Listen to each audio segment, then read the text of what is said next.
got a condo in Manhattan. Baby girl, what's happening? You and your ass invited, so gonna get to clapping. Go pop a phone, play. Ok, bien, vamos a comenzar con la clase del día de hoy.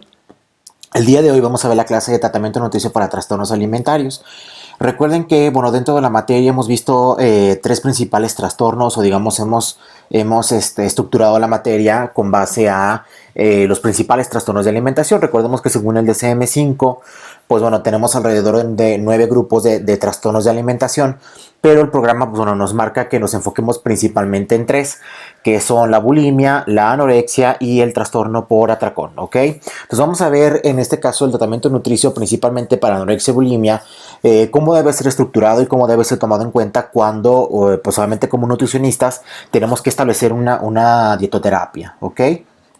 Bien, algunas consideraciones previas para poder determinar el tratamiento nutricio de este tipo de pacientes es que, bueno, en esta clase se hizo un análisis de las guías de práctica clínica o algunos posicionamientos, algunos position statements por parte de algunos países. En este caso, bueno, fue la de México, la del Reino Unido, Nueva Zelanda y Australia. ¿Por qué? Porque, bueno, finalmente son los que presentan mejor nivel de evidencia clínica y mejor grado de evidencia clínica y mejor nivel de recomendación.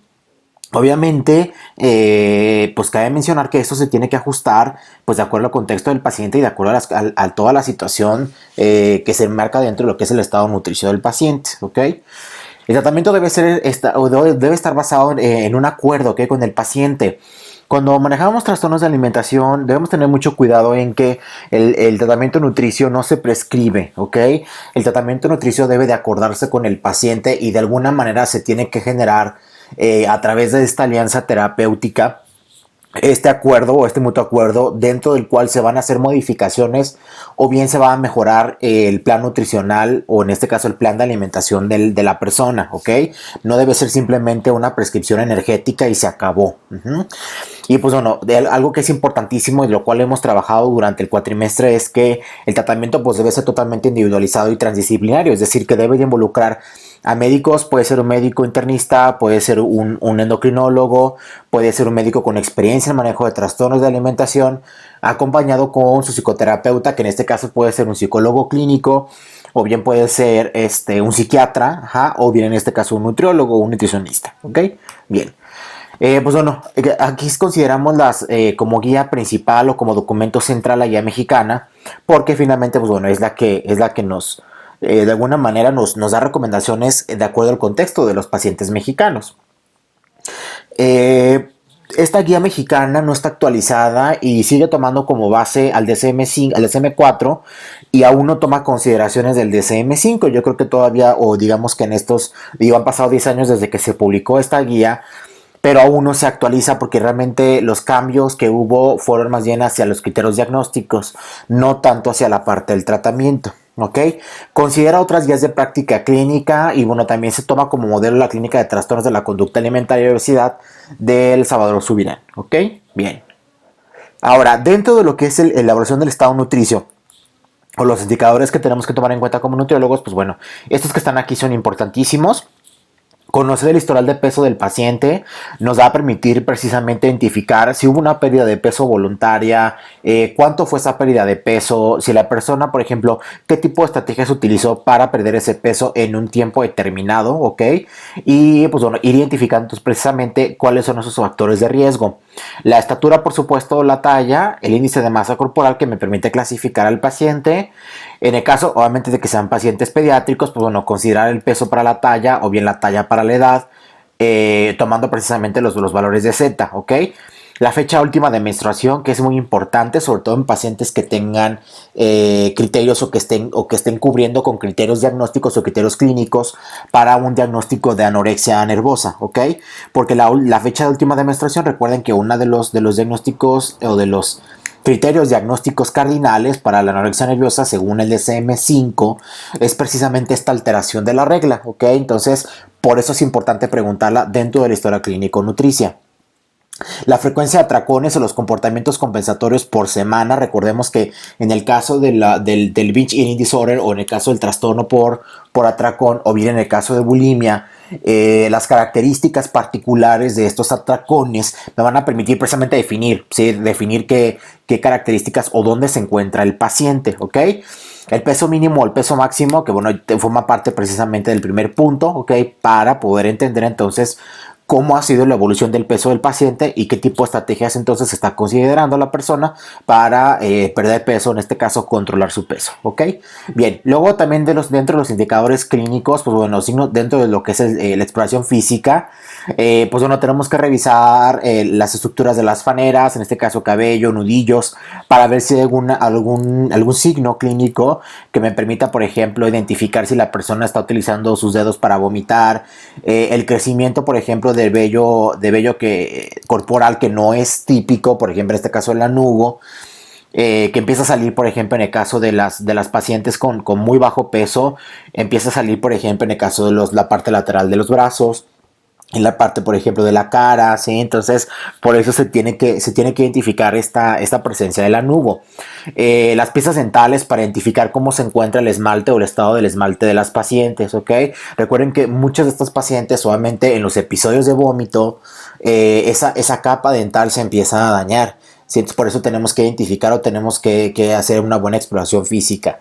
Dentro de lo que es, bueno, la parte de los laboratorios, pues una biometría hemática, química sanguínea, un perfil lipídico, un perfil hepático, un examen general de orina, un electrocardiograma, fosfato sérico, electrolitos séricos, sí que me permitan precisamente identificar si la paciente está en un riesgo de desequilibrio electrolítico, ¿ok? Y sobre todo porque nos va a permitir identificar también los electrolitos séricos, el riesgo que pueda llegar a tener la paciente en el caso de un síndrome de realimentación, ¿ok? Recordemos que el síndrome de realimentación es uno de los motivos por los cuales muchos de los pacientes o muchas de las pacientes con trastornos de alimentación fallecen, ¿sí? ¿Por qué? Porque recordemos que, bueno, esta baja sérica de electrolitos específicos, como en el caso del magnesio, como en el caso del potasio, como en el caso del calcio, es tan súbita que, bueno, al momento de ingresarlos al cuerpo, las células no identifican precisamente este cambio metabólico y lo que hacen es producir una falla a nivel de tejido, ¿ok? Y esta falla a nivel de tejido pues solamente se desencadena en que puedan llegar a tener un paro cardíaco y finalmente morir, ¿ok? Entonces es por eso que los pacientes con trastornos de alimentación que se encuentren en pesos extremadamente bajos se tienen que realimentar de una manera muy gradual, ¿ok? Se tienen que considerar situaciones muy particulares. No podemos prescribir dietas o no podemos generar planes de alimentación que sean extremadamente calóricos porque podemos conducir al paciente a un estado clínico de realimentación y obviamente no es el objetivo del tratamiento nutricio, ¿ok? Bien, como parte del esquema etoterapéutico, pues bueno, de lo que marca la guía de Claudia Unikel o de la doctora Unikel, es que uno de los objetivos dentro de esta etoterapia es detener la pérdida de peso y proveer la ganancia. Sabemos que es algo que es muy importante, sobre todo en pacientes que tienen muy bajo peso, ¿ok? La pérdida de peso tan gradual o tan aguda también tiene que ser extremadamente controlada, ¿ok? Evitar el síndrome de realimentación, ¿por qué? Porque finalmente este síndrome de realimentación, lo que les mencionaba, pues va a terminar por matar a los pacientes, ¿ok? En el caso de lo que es el cálculo dietético, pues bueno, en el caso de la doctora Unikel, ella recomienda, o los autores recomiendan utilizar la fórmula de Schevendak en el caso de pacientes con anorexia y la fórmula de Harris-Benedict en el caso de pacientes con bulimia. ¿Por qué? Porque generalmente los pacientes con anorexia, al tener un peso muy bajo, pues bueno, también el gasto energético total llega a ser bastante bajo. Si se fijan aquí, tenemos la fórmula de Schevendak para el gasto energético en reposo o el gasto energético basal, pues bueno, donde es 1.84 por el gasto energético basal de Harris-Benedict menos 1435. Entonces, bueno, esta es una fórmula, es una recomendación, pero ustedes también tienen que ajustar este cálculo dependiendo de las características de la persona, ¿ok? Y pues bueno, considerar un soporte artificial o considerar nutrición artificial en el caso de que la paciente o el paciente, por ejemplo, requiera ya sea nutrición enteral, parenteral o bien nutrición mixta, considerando obviamente la parte de lo que es el síndrome de realimentación, es decir, si se va a indicar un esquema de tipo artificial, pues obviamente también se tiene que evitar esta realimentación, ¿ok? Entonces por eso es importante que la persona, pues bueno, o en este caso la persona que lo vaya a prescribir o el tratante tiene que tener mucho cuidado en estas peculiaridades, ¿ok? Bien. Pues bueno, aumentar el consumo calórico, sabemos que para poder aumentar el peso del paciente o de la paciente, tenemos que aumentar el consumo de calorías. Pues bueno, lo que se recomienda es lograr este balance energético positivo de entre 100 a 300 calorías diarias, ¿ok? Un fraccionamiento dietético en quintos, es decir, que coma 5 veces al día, aunque a veces resulta bastante complicado. Entonces, pues bueno, tenemos que valorar la situación con el paciente, ¿no? Tal vez a lo mejor que empiece con 2 ingestas y tal vez ir aumentando de manera semanal o de manera quincenal, aumentando estas ingestas, ¿ok? O estos tiempos de ingesta. La ganancia ponderal, pues obviamente digo, lo recomendado según las guías de práctica clínica es de medio kilo a 1 kilo por semana aproximadamente, ¿sí? Entonces esto va a depender muchísimo de la respuesta metabólica del paciente. Recordemos que si ese balance energético positivo es muy chiquito, por ejemplo, le estamos dando 100 calorías extras, pues entonces la ganancia de peso va a ser muchísimo más lenta, ¿ok? Porque aparte puede ser que el paciente se encuentre en un estado de caquexia o un estado hipercatabólico, ¿ok? Entonces, por eso es importante hacer estas consideraciones. Y bueno, como parte de estas guías o de estos tratamientos de trastornos de alimentación, con este documento que se llama Intervenciones Nucleares, ¿verdad? Intervenciones Centrales para el tratamiento y manejo de pacientes con anorexia, bulimia, y bulimia y aparte trastornos relacionados con la alimentación, pues no, dan algunas recomendaciones puntuales, las vamos a revisar. Bien, por ejemplo, en lo que mencionábamos, ¿no? Anteriormente, ellos recomiendan el aumento de peso en la mayor parte de los pacientes que se encuentran internados u hospitalizados, un aumento de peso entre medio kilo y 1 kilo por semana, ¿ok? Aquellos pacientes que no se encuentren hospitalizados, es decir, pacientes que sean ambulatorios, lo ideal del aumento en cuanto al aumento de peso debería ser medio kilo por semana, ¿ok? Ese sería el objetivo central del tratamiento. Para eso, pues solamente se requiere que la persona tenga un balance energético positivo de entre 3.500 a bien 7.000 calorías por semana. Ok, estamos hablando pues solamente que si hace un balance energético positivo por semana de 7.000 calorías, pues bueno, entonces se tendría una ganancia de peso de 1 kilo aproximadamente. Ok. Hay que revisar mucho la parte de la actividad física porque muchos pacientes, vuelvo a lo mismo, dentro de sus conductas compensatorias se encuentra el ejercicio físico extremo. Entonces, si la paciente no tiene una tensión arterial adecuada, si está presentando desequilibrio electrolítico, la persona tiene un muy bajo peso, su frecuencia cardíaca es muy bajita, lo recomendable sería esperarnos un poco, ¿ok? ¿Por qué? Porque pues obviamente el ejercicio físico extremo va a hacer que la persona caiga en una bradicardia y pues obviamente eso va a complicar todo el cuadro clínico de la paciente, ¿ok? Y pues bueno, en algunos casos llegar a considerar la suplementación con multivitamínicos de forma oral, por ejemplo, en el caso de las personas con anorexia, para de alguna manera prevenir este asunto del síndrome de realimentación, tanto para pacientes que se encuentren, por ejemplo, internados o bien pacientes que se encuentren de manera ambulatoria, ¿ok? Y pues bueno, en el caso de manejo nutricional de niños y de adolescentes, pues bueno, es importante incluir la educación nutricional, ¿ok?